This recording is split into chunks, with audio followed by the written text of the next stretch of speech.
He's a kind and gentle soul.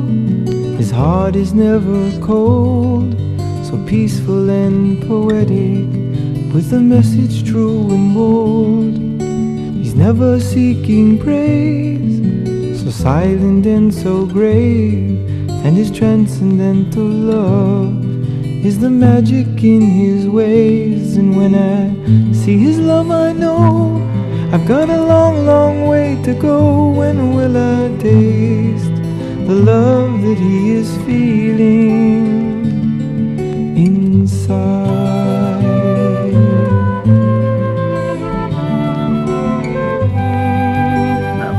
Welcome to our next Seva Care Education Talk. We're very happy today that we have Rambhoru Brinkman, who is the director and founder of Karuna Care Association. When we revived our series about a year ago, Rambhoru was our first speaker, and we had a tremendous response. I think we had probably the most viewers of any of our sessions, and generated a lot of interest. And I think today's is going to be equally timely. This area of grief is something that affects every one of us. In Alachua, where some of us are, we've had a few we've had a few devotees that have left their bodies recently, and they were very, very effective to the community. So, without further ado, we have the topic of transforming grief, learn essential skills for moving through life's inevitable losses. I'm going to just take a minute to tell you something about Rambhoru. She's an extremely qualified devotee. I had to actually edit her resume down quite a bit because it would take the rest of the day practically to talk about everything that she has done in a very, very full devotional life here. She was initiated by Srila Prabhupada in 1974 in Cologne, Germany. She spent 26 years assisting her husband Preetu and managing temples in Germany, Switzerland, Ireland, and India. Then in 1999, she returned to Guildford College, completed a BA in Religious Studies, earned a Master's of Divinity degree in Claremont School of Theology, 4 units of clinical pastoral education at Yamuna Regional Medical Center in Arizona, and then earned a Master's degree in Patient Counseling at Virginia Commonwealth University, where she was also an adjunct faculty member.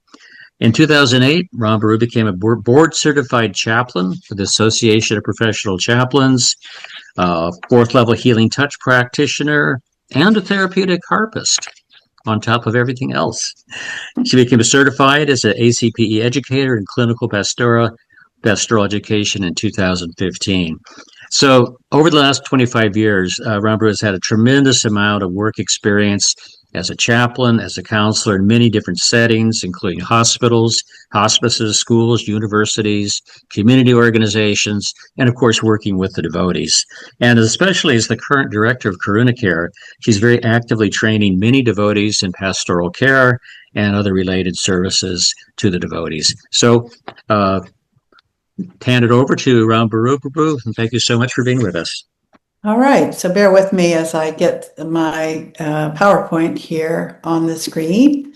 All right, so as Tamahar has nicely expressed, we're gonna really be focusing on just understanding what grief is. There's a lot of misinformation about grief, what it is, and the information I'm going to present is really taken from a book that anyone can buy called Understanding Your Grief by Alan Wolfelt, who is one of my favorite grief counselors, grief support group facilitators, and he has a website called centerforloss.com that has any book you ever need about any type of grief.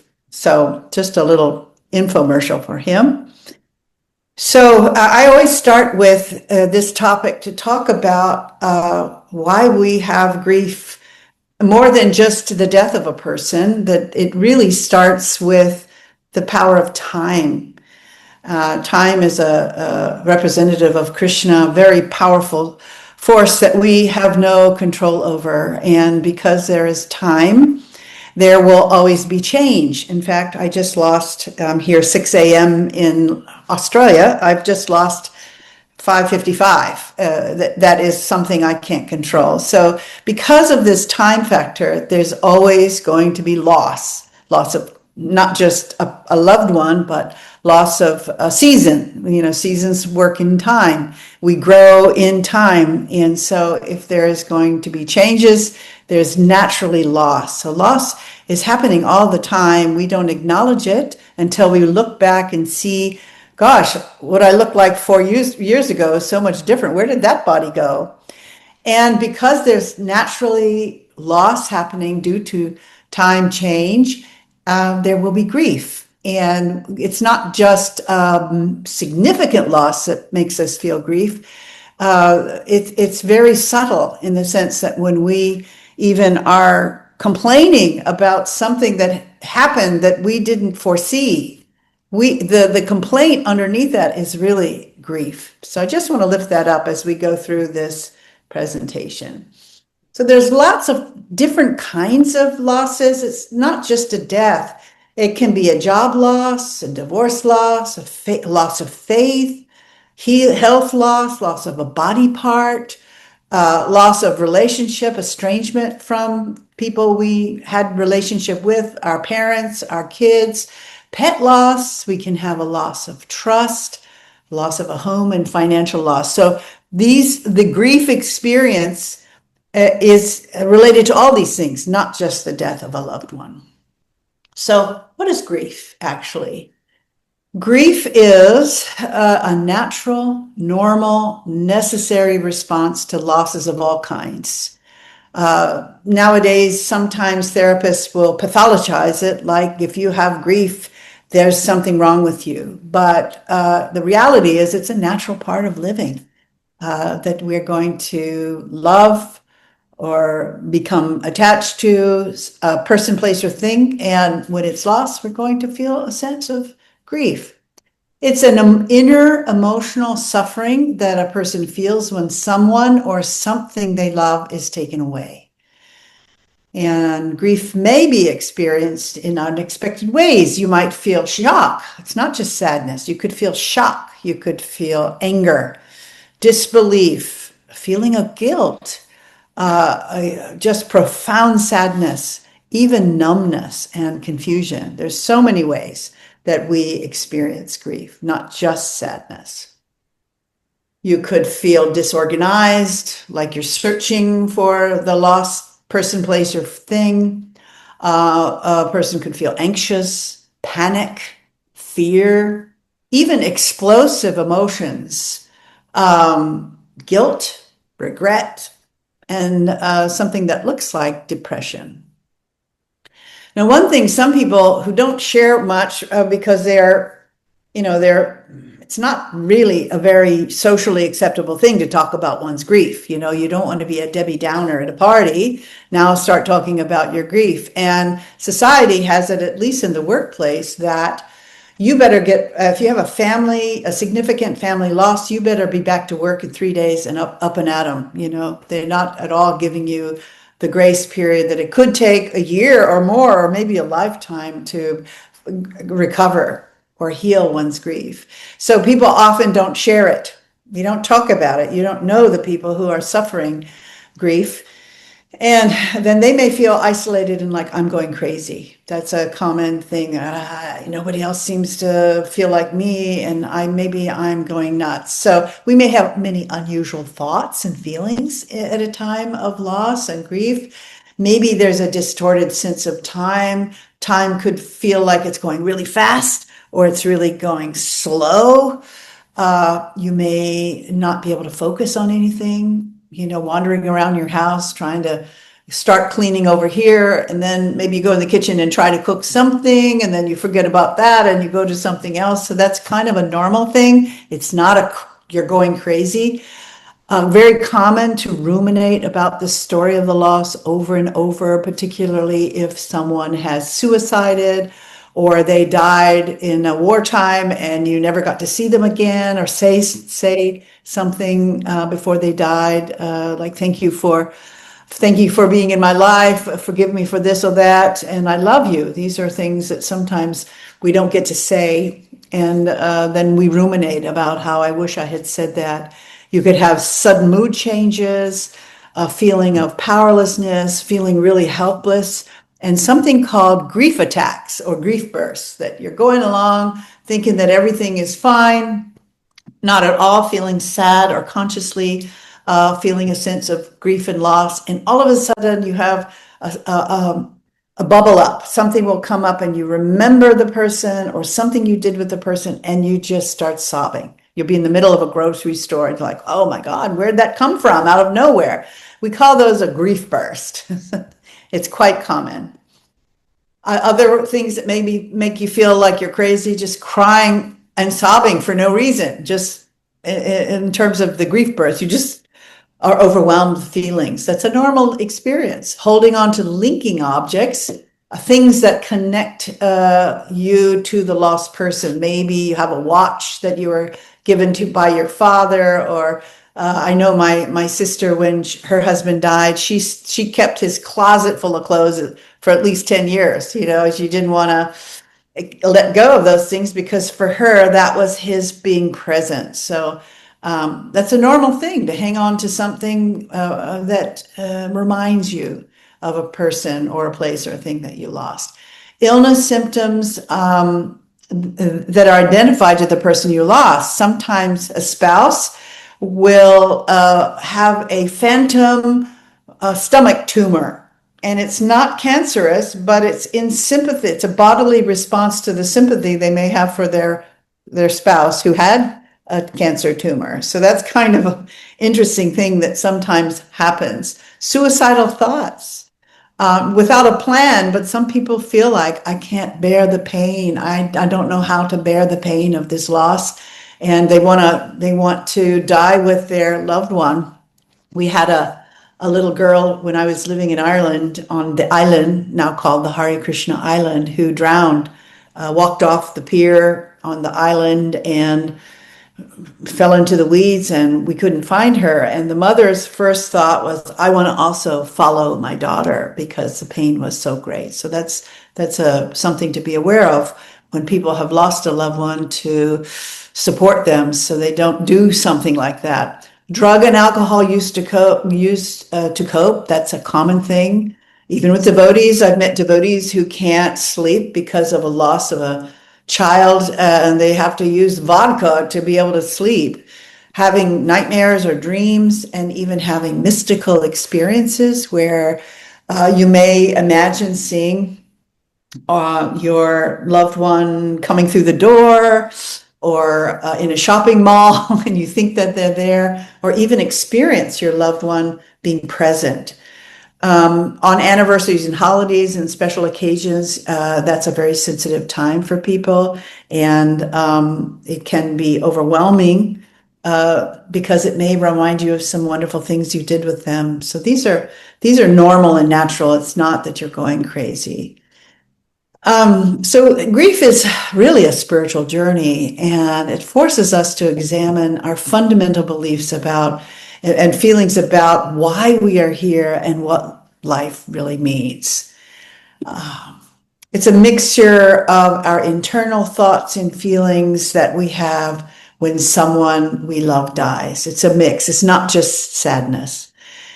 Now, there's something called mourning, which we often interchange, I'm grieving. The proper term for the external expression of our grief is mourning.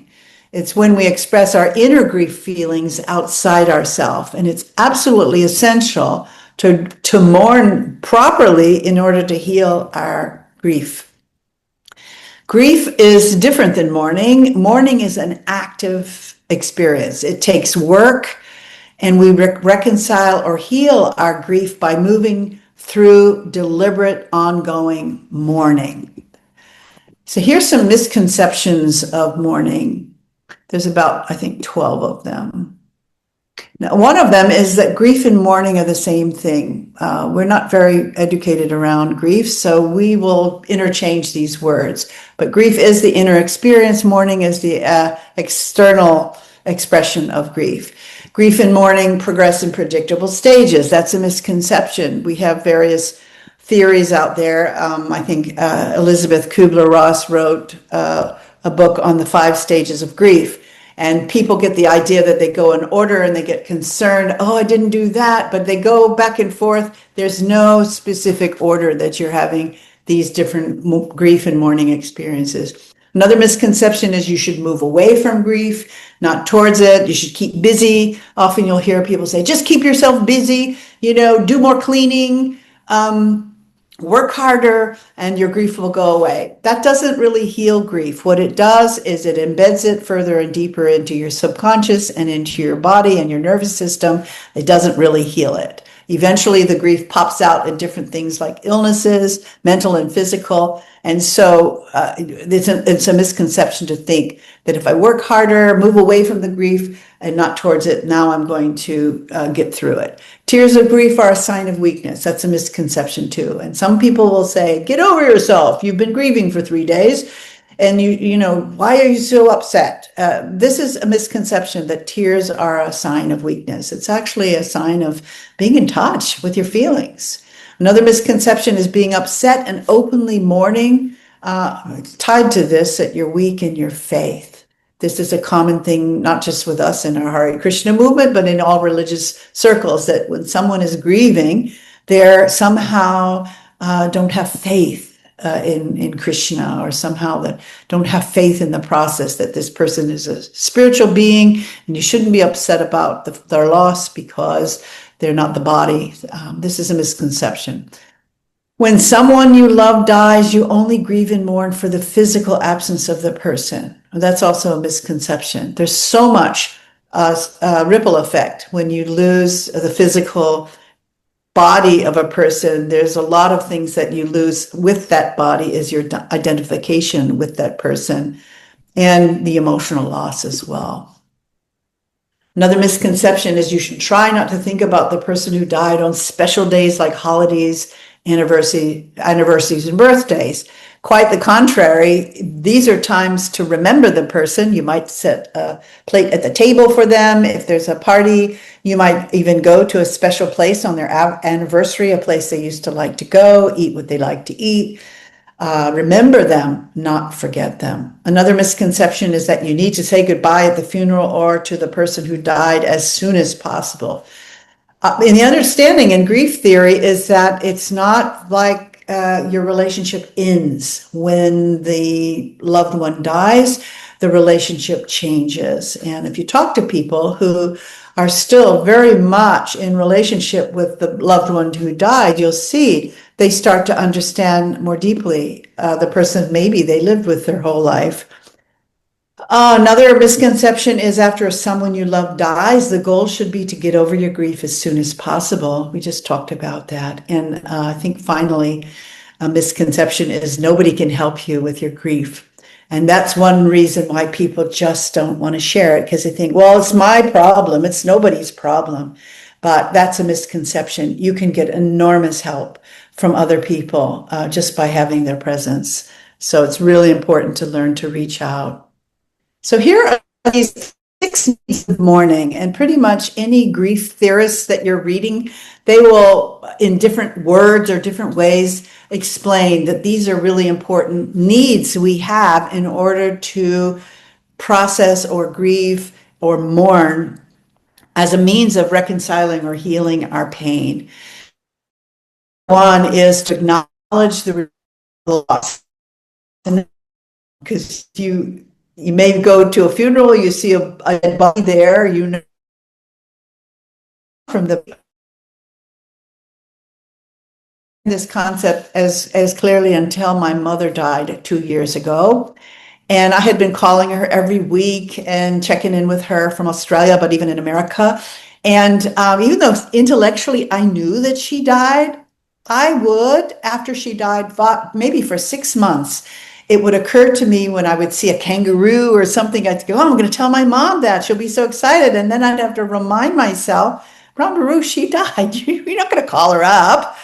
What's happening here is that your head, you have a theory, but your nervous system is what's connecting you to your loved one.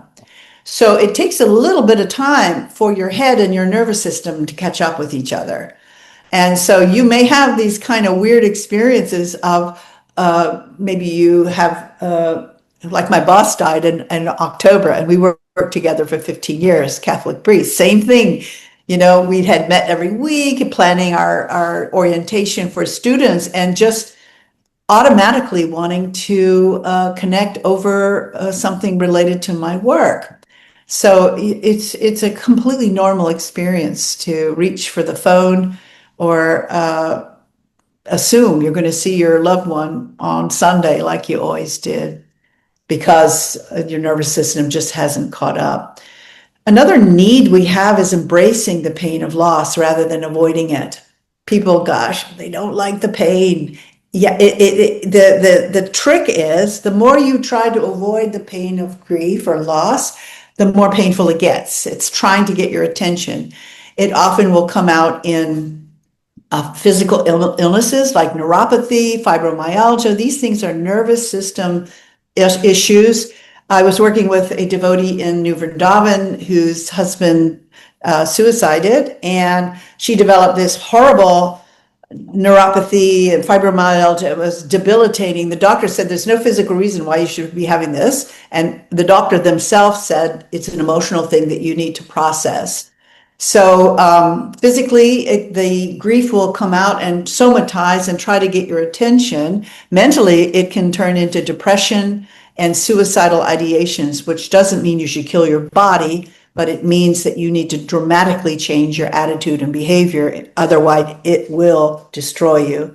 So embracing the pain of loss is an important way to get free from the pain. It means going into the pain, crying your tears, sitting with the pain, and letting it shift. So that's a misconception that we need to avoid the pain. Another need we have is to remember the person, place, or thing that was lost. We spoke about that just a moment ago. On a holiday or a birthday, try to keep the memory of the person alive. Some people will put pictures of their loved one on a little makeshift altar with candles. It's something they see every day. They honor the person.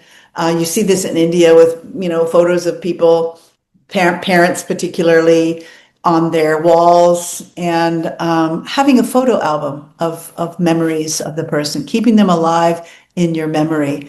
Another need we have is develop a new self-identity. Often when you, for example, your husband or wife has died, you're wondering, am I still a husband? Am I still a wife? Who am I now? I've identified for 50 years with myself being this person for that person. Or if you are a son or daughter and your parents die, are you still a child of a parent? Or if you're a parent who's lost children, am I still a parent? Am I a mother still? So your identity can shift. And so now we have to figure out, who am I? If I'm not identified with this or that person, place, or thing, who am I? And searching for meaning. That's a need we have. What is our purpose?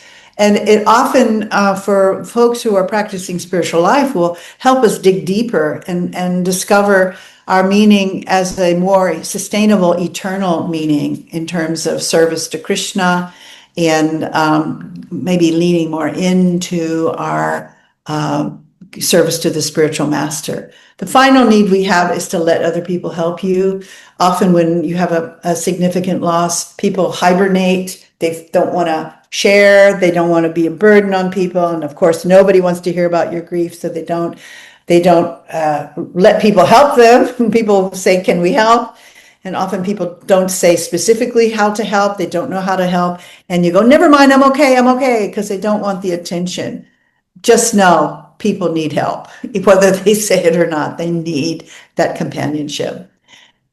So we don't go through, I've said this before, go through orderly, predictable, sequential stages of grief with clear-cut beginnings and endings.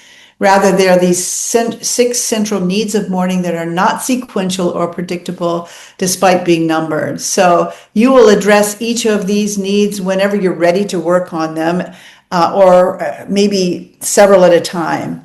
So don't feel like you're just not doing your work if they don't go predictable or you're not able to do any of it right now. But your awareness of these needs will help you take an active approach to healing your grief instead of just thinking of grief as something you passively experience. Often people are just going, well, 2 or 3 years out, well, I'm waiting. They said time will heal, but I feel like if it happened as if it happened yesterday, I'm still suffering so much. So grief can be the garden of compassion. It's not always a horrible thing. If you keep your heart open through everything, your pain can become your greatest ally in your life's search for love and wisdom. This is by Rumi, who's a famous lover of God and a lover of life, wisdom. He also says we must embrace pain and burn it as fuel for our journey. That's a piece of wisdom. The capacity to love requires the necessity to mourn. So this pain of grief is just as much a part of life as the joy of love. Perhaps it's the price we pay for love. In fact, our grief is a symptom of our love. There's a very well-known special chaplain, hospice chaplain, who is now he's much older, and he's got an illness that will eventually take his life.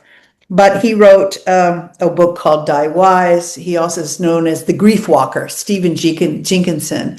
And his understanding of grief, and I would agree with him, is that grief is the flip side of love. That grief and love, if you live your life in such a way that you're never involved in loving or won't let yourself love a person or a place, then you probably won't grieve. You're so detached or removed or dissociated that you protect yourself from feeling these pangs of grief. But if you do have love in your life, and even love of devotees, you're going to feel sad when they're gone. There's definitely a grief feeling that we all feel when, certainly when Prabhupada left the planet, we were all in deep grief. So that's part of love. Our pain is actually asking for our attention, our compassion, and our expression, because this will allow us to integrate our grief over time and eventually heal. So when we have the pain, we need to also have compassion on ourselves and learn how to express it in order to heal. We need to explore our feelings of loss, because emotions are a true expression of where we are in our grief journey. Rather than deny or be victimized by our feelings, we need to try to see how they help us tune in and learn from them. Sometimes when we have had a significant loss, we feel like we're going through a dark night of the soul. So it's kind of a paradox. And Carl Jung says here in this little box, there is no coming to consciousness without pain. People will do anything, no matter how absurd, to avoid facing their own soul. One does not become enlightened by imagining figures of light, but by making the darkness conscious. So this is kind of a paradox of grief. We must make friends with the darkness before we can enter into the light. So this is part of going through this dark night in order to come out enlightened or transformed. In grief, our understanding of who we are, why we are here, and whether or not life is worth living is challenged, which is where sometimes people get stuck and they think, I don't want to go through the dark part of my life. I'm just going to end it, which is really not the solution. You haven't really solved it, because as we know, we take birth again. Suicide doesn't really solve the problem. You're just facing it in another lifetime. So best thing is just to try and move through it as gracefully as you can in the moment. This is an important concept that I think many people aren't aware of, and why grief support groups are really, really crucial. We need to dose our pain, because we can't embrace the pain of our grief in one sitting. Just sitting there for days and days and days, 24/7, overwhelmed. If we do that, we're not going to survive. It will be so overwhelming. We really won't be able to cope. So we do what's called dosing our pain. It means that we bracket, we feel it in small waves and allow it to retreat until we're ready for the next wave. So we need to embrace our pain a little at a time, then give ourselves a break and set it aside. And grief support groups are typically weekly or bi-weekly for 90 minutes. So if you know that at the end of this week or the end of the next 2 weeks, I'm going to have a space where I'm coming together with other people who are experiencing significant grief after a loss, and I'm going to be guided with some education, some places to talk about it, to find friends to support me and to support them, then I can manage the rest of the time, because I know, all right, when things are coming up, there will be a moment where I can openly cry and lament and do that with other people who are in that safe space. Otherwise, if you're just overwhelmed all the time, it's sometimes very counterproductive. The only way to lessen our pain is to move through it. We just spoke about that. Symptoms of grief, it's often similar to depression. Some people get confused. Is this grief or depression? As a hospital chaplain, we don't use this word when we do chart notes, depression, because it's a medical clinical word. Someone might be saying, I'm feeling sad, or I'm feeling depressed, because they're really grieving. So we want to be careful not to confuse the two. But symptoms of grief are sometimes we can't sleep. We maybe sleep all the time. We don't sleep enough or sleep at all. We may not have any hunger. Appetite changes. Maybe we want to eat all the time, or we don't want to eat at all.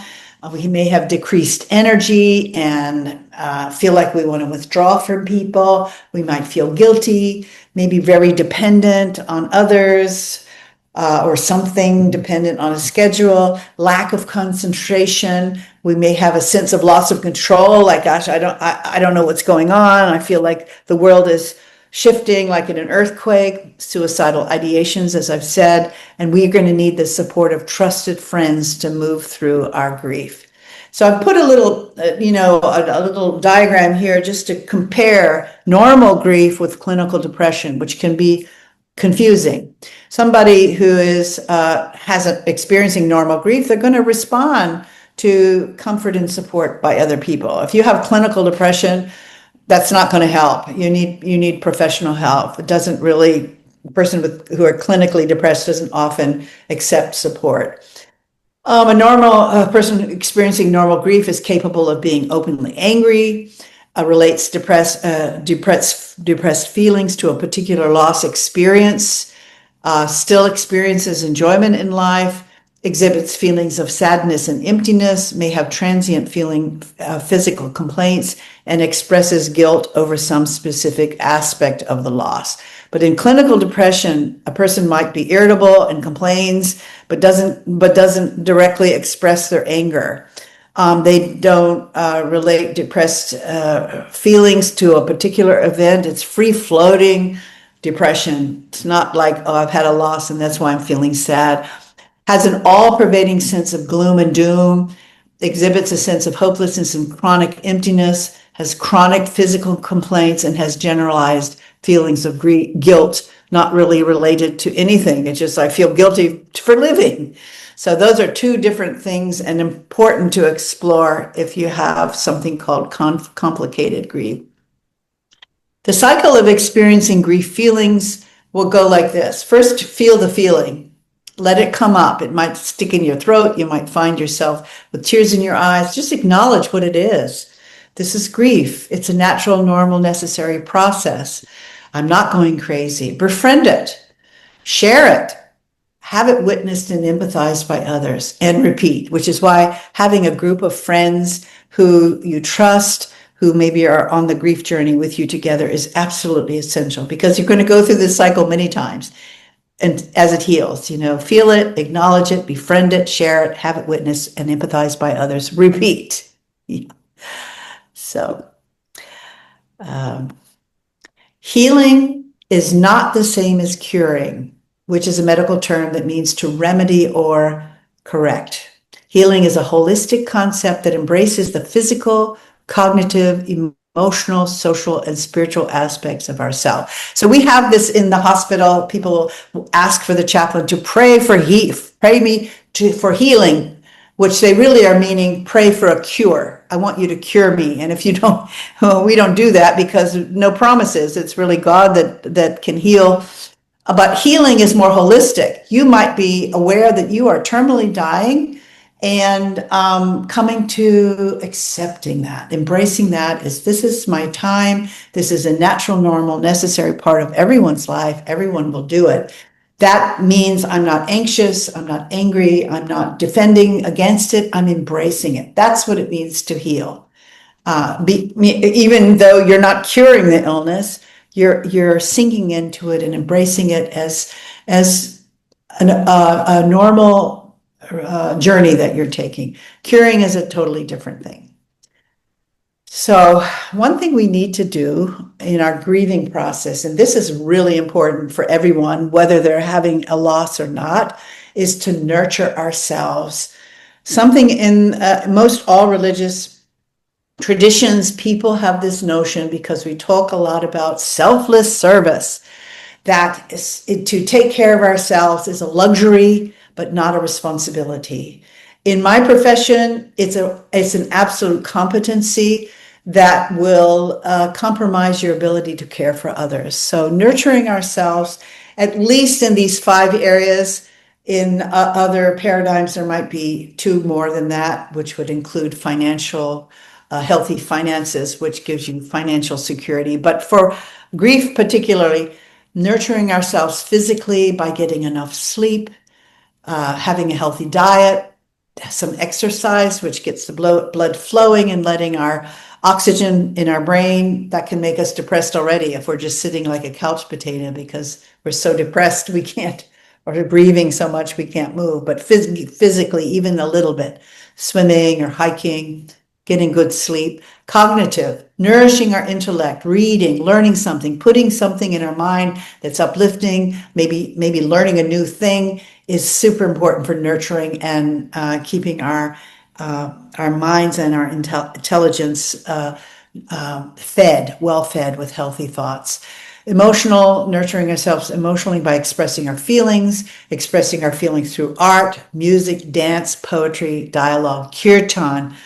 All of those things are ways of expressing our emotions out. And often people who are grieving, they will draw their feelings because they don't have words, and then describe, you're trying to communicate them to someone else.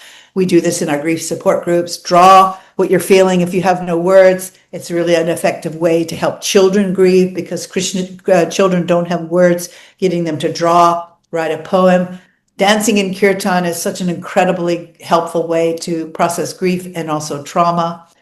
Having nurturing relationships, we need to have regularly healthy, heart-connecting relationships as part of our self-care. Association with devotees who are uplifting and supportive, and nourishing ourselves spiritually. Mindfulness, meditation, prayer, chanting, singing. Those things pretty much on a daily basis we need to be doing in order to just be a normally balanced person, but especially if you've experienced a significant loss. Those tend to go by the side. If you isolate and you sit in your house all the time, you don't want to see anybody, that you can quickly become unbalanced, and it will greatly compromise your mental health and physical health. So take time for yourself. Stay hydrated. Put your health first. Go outside. Be in nature. Just sitting in a chair in nature is very healing. Fueling your body, being genuine, practicing forgiveness, and acknowledging that you have feelings. So here's where some people resist reaching out for help. Who do you trust? Support groups, and even finding a grief counselor. In Alachua, you have a devotee there. I think Paligasaki is a certified grief counselor. She's available. Another person or a thing to look for in reaching out for help is the rule of thirds. Alan Wolfelt noticed that 3 types of people who respond to your loss. One is the person who's really supportive. They're willing to listen without judgment, without advising you. Then you have people who are like, yeah, I've got my problems too. You've got your problems, kind of neutral. I don't care about you, but I have my own problems, so I don't really have time. And then you have people who are toxic. And those are the people who really, As soon as you try to share your deep feelings of grief, they're going to now start preaching to you, advising, judging, shaming you. And boy, that's the end of your conversation or your ability to trust. So those are rules of third. You want to surround yourself by the people who you know will support you and they truly care about you. And that's not everybody. The way you test that out is you try a person out with a small thing and see what they do with it. If immediately we have the whole Bhagavatam spoken to you, you're not the body and all that, that's probably not the person you want to seek support from. You want somebody who can truly listen and accompany you in this moment. A supportive person inspires you with hope. They invite you to express and explore your pain, and they're willing to journey with you or accompany rather than try to fix your pain, which is what we want to do, is we want the pain to stop, so we want to fix it. Hope is an expectation of a good that is yet to be. So even though a person might be in a dark night of the soul, it looks like this is never going to end. Being around people who help instill and inspire hope in you is good association at a time like this. Now, we're trying to reconcile versus resolve or recover our grief. You have different grief models who will say, well, we're going to resolve our grief or we're going to recover like it's some disease, but rather we're trying to reconcile ourselves with it or heal it. So something important to know is we never really get over our grief from a significant loss. We're forever changed by such a loss. That's important to know. Reconciliation fully acknowledges the loss that we've had, not just with our head, but with our heart. And as we reconcile or heal, our energy and confidence in life and in ourselves starts to renew. Our desire to be re-involved in activities of living is reawakened, and then our deepening wisdom about the fact that pain and grief are difficult yet necessary parts of life. That is part of the reconciliation process. Reconciliation means that our grief can only be reconciled or healed if we go through it, befriend it, and express our thoughts and feelings. Gradually, our feelings of grief will soften and become less frequent. Often we meet, and I have met, elders who are kind of grouchy, bitter, cynical in life, and I know immediately that they are suffering unhealed grief because life is moving and things are changing, and suddenly now we're elders and the dynamics have changed, and now I'm bitter because I am a victim of whatever's happening to me. And part of the way we get there is that we haven't been able to cry our tears, come to terms and heal the grief as we go along in our life. And in the end, we get stuck and isolated. And part of the healing is to be able to heal this grief. We need to talk it out, cry it out, write it out, think it out, play it out, painting or sculpting it out, dancing it out. So there are many mediums by which you can use your body, your mind, art to reconcile. This is a process of mourning, finding ways you can express the grief. If you're not somebody who can talk it out, cry it out, write it out, but it has to be expressed outwardly, not inwardly, in order to heal and reconcile. Now, we know we're healing and reconciling our grief when we can acknowledge the death's reality and finality. Yeah, I'm not any longer thinking I'm going to call my mom anymore. That stopped a while back. But there was a real time when I was picking up the phone. Returning to regular eating and sleeping patterns that were disturbed while you were in a grief crisis. But when you're starting to heal and reconcile, you start to sleep well, you start to go back to your normal eating patterns. You have a sense of release for the person who died. You actually start taking joy in life experience like you did before the loss. You start establishing new and healthy relationships to replace the lost person. Start living without feeling guilty or a lack of self-respect. You start planning and organizing for your future. and feeling peaceful with life as it is instead of life as it was. Other signs of reconciliation and healing is being open instead of resistant to changes in life, realizing that we do not get over grief, but we learn to live with it, awareness that we have fully grieved and mourned and survived it, the discovery of new parts of ourselves, adjustment to new role changes due to the loss, acknowledging that the pain of loss is an integral part of giving and receiving love, and a renewed sense of meaning and purpose. So in Alan Wolfelt's book, he has these 10 touchstones. I believe that you will be sent or have been sent already a PDF of this book, first edition, but he divides it in these 10 touchstones and he elaborates on these things. And they are open to the presence of our loss. It's just being open instead of trying to push it away or ignore, just being open. When grief shows up, a grief burst, or we remember the lost person, place, or thing, we can use it as a moment to reflect and reminisce rather than avoid it. Dispel the dozen misconceptions of loss, of grief, which I just outlined.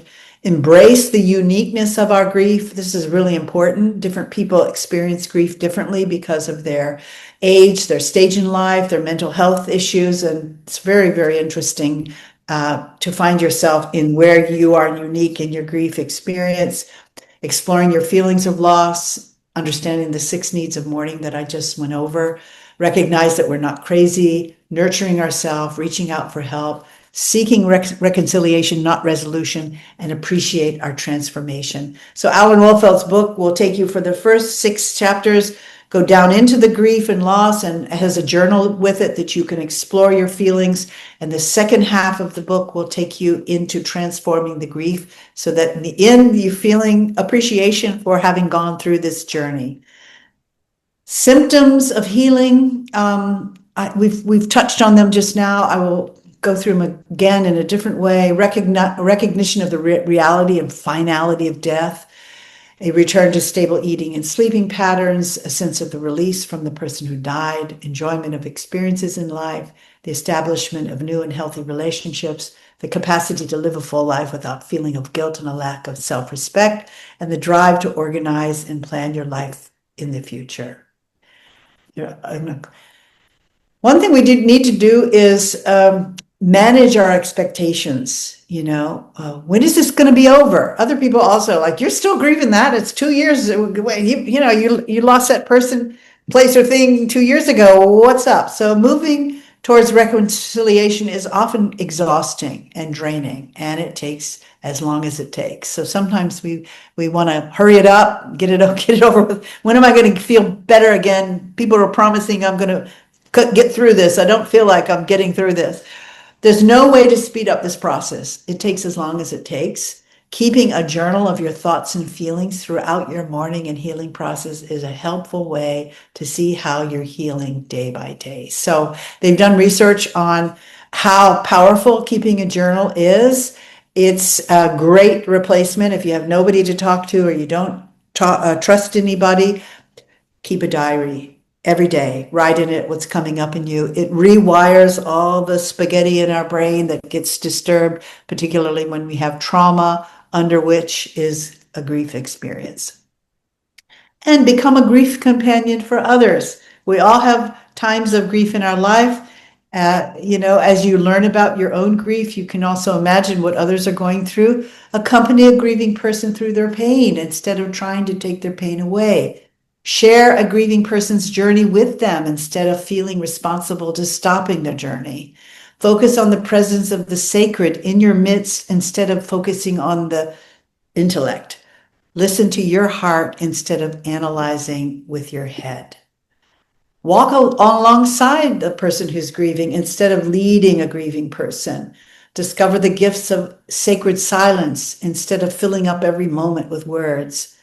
Be still instead of frantically moving forward. Respect disorder and confusion instead of imposing order and logic. Be compassionately curious instead of being the expert.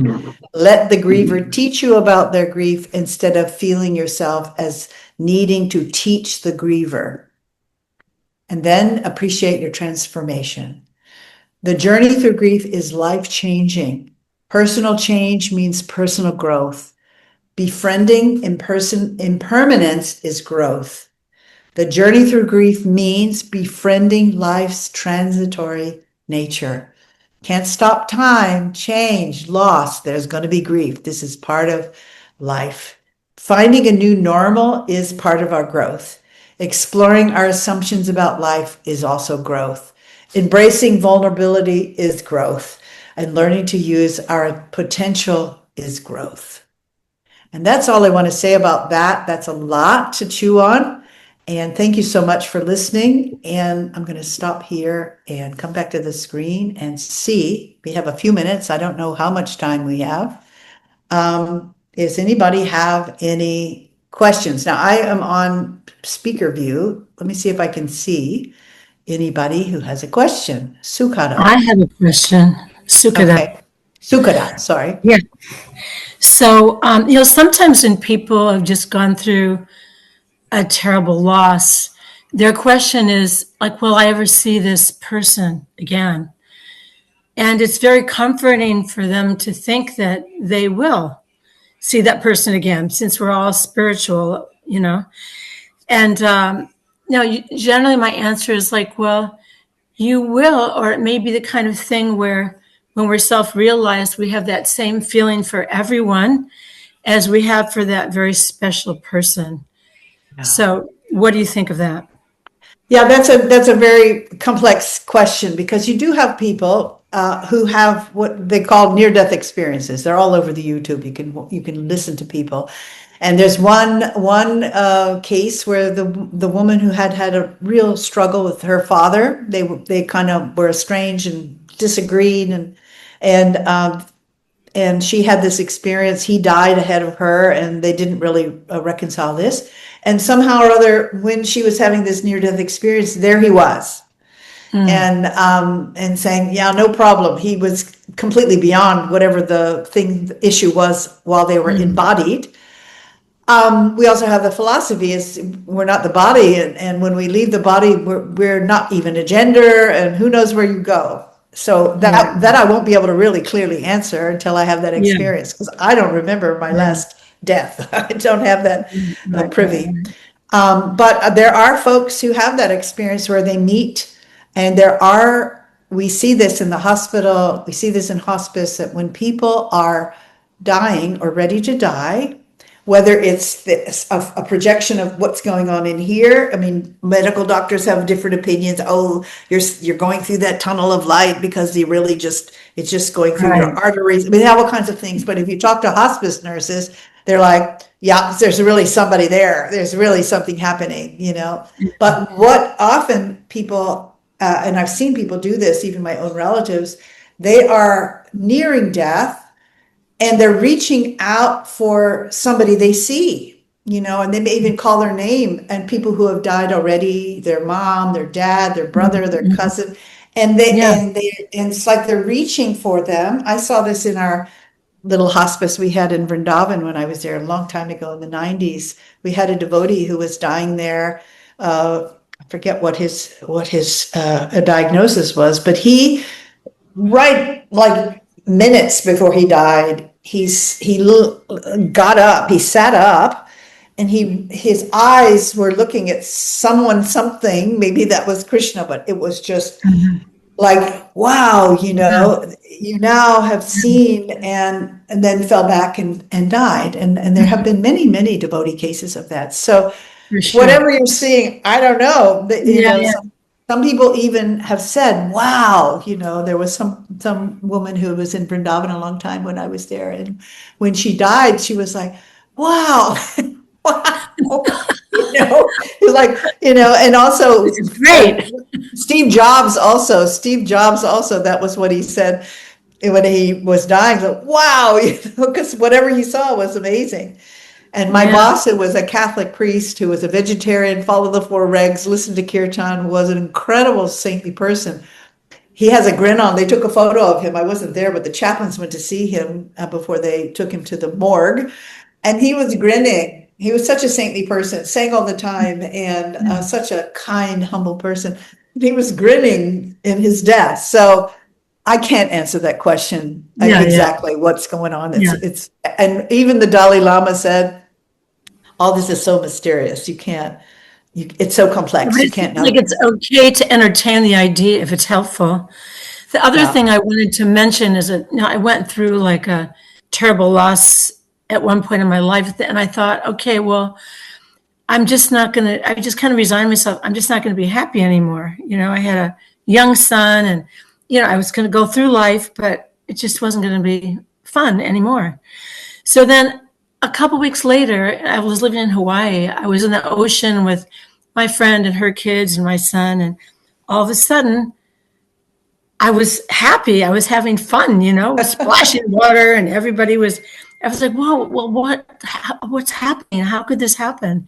And I kind of had the realization that, pleasure, we get a certain amount of pleasure in our life, and it may come through one source or it may come through another source. Yeah. And that's the thing that I thought was so remarkable, that, sometimes when you lose one person, but like you said, associate with your friends, and you're getting all that love in another way. But there's really no, you know what I mean? There's no loss of love. It's always there that we can access, correct? I agree. It's inside of us. Absolutely. We have Radha Krishna right here in our hearts, Yes. I had Madhurya Leela's hand up, and then Tom Tomahar. Okay. So Madhurya Leela, did you want to say something? Haribo. I've done hospice nursing for many years, and cancer nursing. So what Sukita was talking about, or you're talking about, that you often see near the end of life that the people, whether they're devotees or non-devotees, they will raise their hands like they're trying to reach out and touch somebody. They see somebody and they're trying to touch them, trying to reach out to them. So it's a very common phenomenon, actually, that happens. Mm-hmm. A lot of visions like that. Recently, a devotee that passed away in our community had a vision. He couldn't really describe it, but he told his wife, "I'm going back to Godhead," and I'm on my way. So he was very happy about this. Yes. So, I wanted to ask you, at what point does the grief become unhealthy? So you mentioned 2 years. Some people have it after 10 years. Like, when does it become a clinical diagnosis? Yeah, this is where you have chronic sleep pattern problems, chronic eating pattern problems. It moves into what's called complicated grief, where it's just, your whole normal life habits are completely disturbed. Now you're compromised in your health. If you're not sleeping or getting enough sleep nourishment, you're not eating enough, or not eating, you're just living on junk food or Cheetos or what, some people just lose their desire to cook or to take care of themselves, and they just don't care. And so that becomes a dangerous health issue. So then there are grief specialists who work with you. You need to have a regular process if someone's accompanying you. I've had devotees, even here, we had a devotee whose 15-year-old pet died. And that sounds, for somebody who doesn't understand grief, how you can be so, your dog or cat or your pet is your person. And so we worked together, working. It took 6 months to a year to move through that bump where you get the desire to care for yourself again. But on one hand, you need support. On one hand, you're saying, well, grief takes as long as it takes, right? Yes. But then at some point, it does become complicated, I guess, when you see these symptoms that you're describing. Well, panic attacks, nightmares, not sleeping, and losing the will to live, suicidal ideations, those are dangerous borderline things that you need specialized help with. So a chaplain, for example, I may see only a person only one time. I may be called to the bedside during the dying process with people I don't know, who I've never met before, and suddenly I'm part of their family. But someone who is going through grief and you don't have friends who know how and what's going on, it's helpful to have somebody who knows this process and can accompany you. So it's, meeting with them weekly or can guide you. You kind of need a coach, a little bit of a coach and a guide. And maybe even if you have chronic depression is often in need of medication, because if you leave the depression too long, it gets, how do you say, engraved into your brain, and you get stuck. So sometimes having some temporary medication to get you through that hump can be helpful. If you're having grief depression, it's really situational. So it's not like biological, like some people who have chronic depression, they need ongoing medication, but it could be you need something to help you sleep, because sleep nourishment can push you into paranoia and recycling and all of that. So having someone who knows all that stuff and can suggest some things. Maybe if it's medication, they're going to need to see a psychiatrist to get prescribed for something.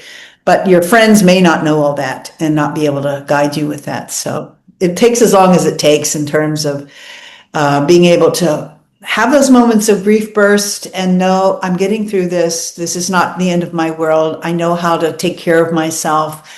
I know my support group, and you can cope. That's what it means. It's not that sometimes I feel sad. I remember something about my mom, and I will have a soft spot and reminisce, and I will have that feeling of missing her and grief, but it's not overwhelming. It's not like I can't sleep about it. It's just a moment, Takes as long as it takes. Yeah. Tamahara, you're muted. You're muted. Can't hear you. I can't hear you. I can't hear you. Gotcha. Can you hear me now? Okay. Yes. I was saying that I guess I've been working with Baduri Leela so long that my question was almost identical, because I was thinking about this idea of taking as long as it needs to, looking towards reconciliation and those signs of healing. And then also thinking about, you had mentioned complicated grief, people who don't seem to be moving into those stages. And I think you explained it really well. It's not a question of time. It's more a question of functionality. Can the person function? Or are they really floundering, trying to even make it anymore in all the ways that you described? So I think you answered the question very well. Thank you. Yeah, it's just good to have somebody who validates that you're not going crazy and you will get through this. Material, Leela? Yeah. A couple other things. They say that it's not like you have to forget the person that you lost. Not at all. In fact, your heart grows bigger, isn't it, to accommodate other aspects of life. So it's not that you've lost connection with that person. They're still in your heart. So do you want to explain that better than I am?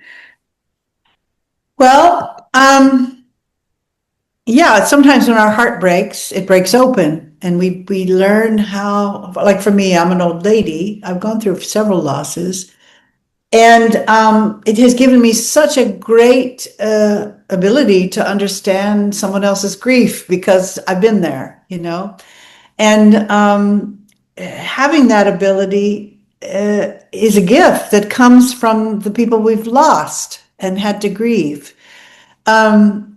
Also, the relationship doesn't end when the loss is there. We talked about that, having photos and different things of remembering. But as you mature and grow in your grief and your heart starts to break open, I have had the experience that I can include more and more people as my family. Often we have our family system, and that's like that. So maybe we have extended family, but the hope is as we grow and mature in spiritual life, the whole human family becomes our family. And certainly that was true for Srila Prabhupada, is that he was seeing the whole world as God's family, and therefore we have to help those folks who are suffering. The whole Hare Krishna movement is to relieve human suffering. But if I'm only focused on my one person in my life, what about the hundreds and thousands of people who have many other family members? And so using your love for one person can expand. First, we learn as children to love our mom or our dad, and then our siblings, and then our family. And then as we move beyond our family, it's community. think in terms of community. But as we grow more, we think beyond the borders of our community. What if a larger community? You have ISKCON Alachua, then you have the whole Alachua community to feel responsible for. What is it? 24 miles of radius. The temple is kind of responsible for food distribution and caring for those people.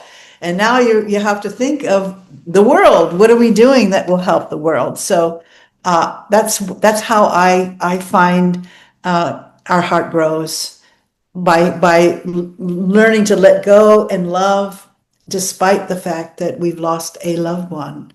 And it's a gift. It's actually a gift of loss, is learning to love more and include more people in that. Did I answer? I don't know if that helps. Yes. Well, I've heard other grief specialists talk about this too. The heart gets bigger and you're able to more. So just wanted to bring that up. I have one other query. So far, we've been talking about grief and mourning in relation to loved ones or people that we had good relationships with. What about those relationships that were abusive or maybe they weren't even relationships? That we were abused. So, and certainly we have grief related to that. And yes, we do. Say something about that. Yeah, that does happen, and sometimes you're feeling guilty because you're happy they're gone. People who maybe have been verbally abusive, physically abusive, even sexually abusive, a parent, a sibling, a friend, something. Child abuse. What? Child abuse, yeah, and I'm regularly talking to people who have, in this counseling office here at the village, we have all these guests and volunteers and things, and they come with significant, unimaginable abuse, many of them, yet somehow they have stayed in the relationship and people don't understand it, and then when they die, they're mixed. There's a mix of, well, they were my parent, I love them, and they were terribly abusive. And then you're feeling guilty, you're feeling relieved, but you're feeling sadness. A lot of the grief has to do with I'm grieving the loss of the parent I didn't have. Even while they're alive, that can be true in terms of having been abused or having parents who have been non-responsive, not available, never there for you. And your grief is, I'm grieving the loss of a parent I didn't get, the parent I wanted. My mom wasn't how I wanted. And of course, that is tied into our unrealistic expectations of people, because all of us have the potential of abusing other people, as much as we can point fingers at other people. I also have potential in my dark side of doing all of those things. That's hard to admit. And so not to forgive in the sense of now I'm condoning that was okay, but that I don't have to hang on to them. That's over now. They can't hurt me anymore. And also knowing that people who hurt people are hurting people. So only a person who's abusive probably has unresolved trauma and abuse in themselves. Not to say that we have to say that it's excuse people for hurting people, but to acknowledging that they must have been very twisted and hurt people to be able to hurt other people that way. So when someone like that dies, putting it to rest has to do with letting it go and just know it's over. That nightmare is over. And maybe they don't die, even if they don't die, like you said. Just being able to obviously not continue to enable that abuse, certainly not, and not to think I have to now be buddies with these people. Just know it's over. I'm now moving forward. I'm healing myself and letting go of that person. There's a lot of work that can be done or needs to be done. I have someone I'm working with here who is suicidal and I don't even want to mention some of the abuse that she's experienced. And the person died and still has to do her grief work, has to cry her tears and has to go through these processes. But she's in this wonderful community where you're surrounded by cows and nature and kirtan and prasadam. and a new family community where she can get all the care that she needs. So it's a rebirthing for her to let that go and say, that was my old life. Now I'm reincarnating into I'm taking birth again in the Hare Krishna family. And it's amazing. Yeah. iPhone, I don't know what your name is. You got your hand up. This person who says iPhone. Ananda. Ananda iPhone. Okay. You're muted.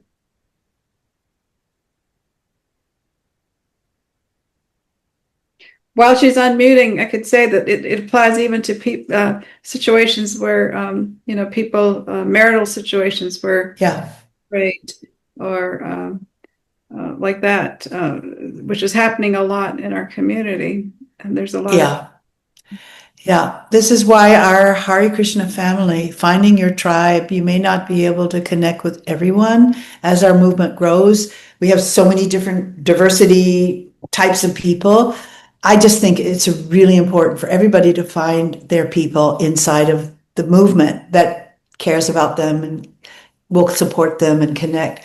You have to create your own family, your intentional surrogate family. If you don't have any family. Sometimes our families, when we become devotees, reject us or estrange themselves, And even devotee families sometimes break apart. This is where finding connection with other devotees who are like-minded and share your mood and your vision, that becomes your eternal family. And thank goodness we have Prabhupada. He's our family. So Ananda, go ahead. Hare Krishna.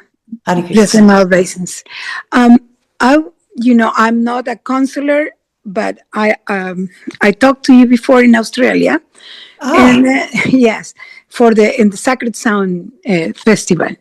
Then I'm also old, and I don't know why I have that sweet blood that people always come to talk to me for help. And at this point, I find two important things in life to help the people. Vitamin B12. Vitamin B12, okay. Magnesium and vitamin D. Yes. So many people have not they don't have that vitamin in the brain, to have the power to overcome all this situation. And I'm going very fast. No, and the second one is that I learned when I was a kid. That I say love is an energy. Love never dies. So you just move that love that you have to another part. You don't need to kill it. You don't need to disappear. You just move to another energy. It's always going to exist there, but now you exist in another realm, and the love is still there forever. That helps. And the third one is something very modern right now. That is the logarithm. How do you say in English? Logarithm. I know in Spanish, logaritmos. So if you're looking something in the internet and say, okay, I want bread. So immediately you start getting a lot of... That's the algorithm. Yes, okay. In English. In English, okay, thank you. So you can program yourself. I don't see you anymore, Mata. You can program yourself and program the people to... Actually, you are like a computer. And then it's easy with the youth. With the computer, okay, now this is my new algorithm or logarithm or whatever, and then I'm going to track that. And then you have to believe it. You have to say it, and that will happen. Or at least you give an instrument, you give a weapon to fight with the mind if they have a problem. And vitamin B12, because we are vegetarians. We need to have vitamin B12, or that if you don't have B12, your neurons shrink. That's true. Yeah, no, I think nourishment that goes with, taking care of our bodies, making sure you have, and I do think having vitamin B12, I've seen devotees who have had symptoms of borderline personality with lack of vitamin D. That's huge. D, B, and magnesium. And magnesium. Yeah, I know that. Yeah. But what I think you're saying there is to change the narrative. When your mind is telling you I'm a victim you're spiraling down there, to have some what we would call affirmations or intentions that you can change the narrative. Louise Hayes, famous healer, she's dead now, but was very big on that, how we can heal ourselves by changing the self-talk. So that, I think that's what you were saying, and I think that's a good idea. And of course, chanting the Hare Krishna mantra is a really good thing to say, or to read, pull out a Bhagavad Gita, read some verses. All of that helps create hope. But I think we have to be careful here about bypassing doing that emotional work, because it's a tendency of people who are practicing spiritual life to skip over the grief part and neglect their humanity for the sake of bypassing those feelings because they're not comfortable. So I would warn people against thinking, okay, I just have to chant it away. I've had devotees when Bhakti Charles Swami died and several other folks died, the whole community was in grief, and everybody was telling this one woman, chant, you just need to chant and read more. She goes, that's all I do. I'm chanting 64 rounds a day. I'm reading all the time. It's not helping. And so the danger with us is to bypass that by thinking there's some trick or magic formula that's going to now say we don't have to do our grief process. I wouldn't support that. So just like I wouldn't sit next to my car and chant thinking it's going to fix the flat tire. It doesn't work like that. There's something practical that has to happen. Can I say something that I hear happen from a proper disciple who her husband died, Mother Naradi from Atlanta? Yeah, she was in Mayapur with her husband, and the husband suddenly, fall from the bicycle with a heart attack and pass away. So she told me that everyone was telling her, oh, such a good pass. Oh, incredible. He died in Mayapur, blah, blah. Say the only person who called her and talked to her, say, I'm very sorry, was my Guru Maharaja Pataka Swami. He said he was the only person who actually called her and expressed, his sorrow, and also make her talk about her sorrow. Mm-hmm. Everyone else, the devotees, they are, oh, don't worry. He's in the spiritual world. He died in Mayapur, like that. So that's also, be careful with the devotees in that that part. Yeah. Thank you. Anything else before we sign off? Marturya Leela, Tamahara, pass it to you. Tell us what we should do now. We're probably at the end here of our program. I want to really thank you so much. I've got pages of notes that I've taken because there was just so much packed with information. It was practically a full course on everything you would need to know about grief. I hope can we get the PowerPoint? Is that available to us? I can give you the one thing, just a little infomercial coming up in the next couple of months is the impact of grief on spiritual growth in Karuna Care website. So if you go to karunacare.iskon.org and go to courses, you'll see that will give you, it's also based on a lot of the things I've said here, but it's going to unpack it and integrate it with bhakti, and also just exactly what Ananda is saying, what not to say to someone, what to say, because we need to care for each other. All of us will experience losses at different times in our life, and we need each other to heal. So just a little advertisement. We truly thank you for, it was so informative, and not just informative, but, it was just so heartfelt, and we could really feel, your experience, your learning, your care, your love that you have in your work. So that's really wonderful. Thank you. And Thank you so much. Anyway, which brings us to, at the end of this section, just want to remind everybody, next month, we will continue the theme, and Palaka Devi Dasi will also be speaking on some other areas about grief. And so this is very, very important. I'm really glad we're covering this now so well. Okay. And of course, this will be available next week, right, Madhuri Leela, for everybody, for the whole world consumption? Right. Thank you. Okay. Thank you very much, Rambhoru. Okay, thank you. Hare Krishna. Take care. Hare Hare Krishna. Krishna. Jai. Well, Well,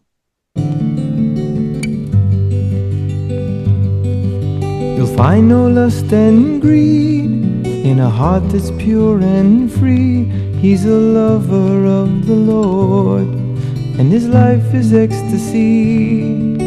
He only dies to live, and living tries to give the happiness that's found in the sound of Krishna's name. And when I see his love, I know I've got a long, long way to go. When will I taste the love that he is feeling?